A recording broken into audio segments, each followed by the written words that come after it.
Pembunuh bayaran penembak jitu mengeluarkan peluru khusus yang harganya $1.000.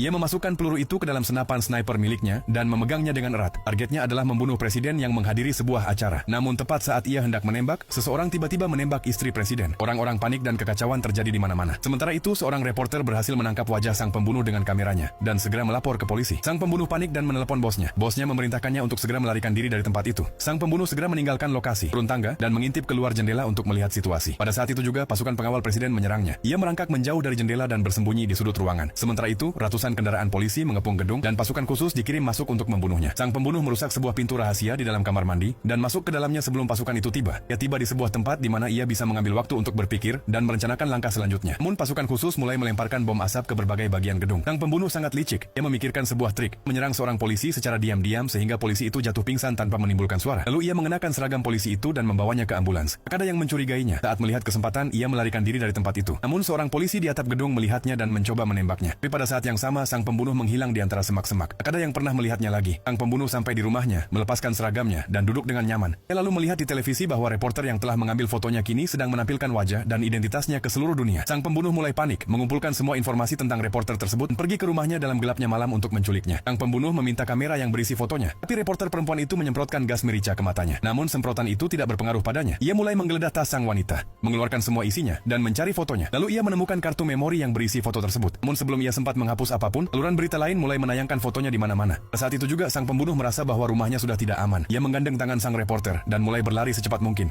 Lalu terjadi ledakan besar. Seorang telah meledakkan rumahnya dengan bom. Namun baik sang pembunuh maupun reporter berhasil menyelamatkan diri dan melarikan diri dengan mobil. Dengan begitu, sang reporter membantu sang pembunuh melarikan diri dari kejaran polisi. Ia melakukannya karena sang pembunuh sebelumnya juga telah menyelamatkan nyawanya.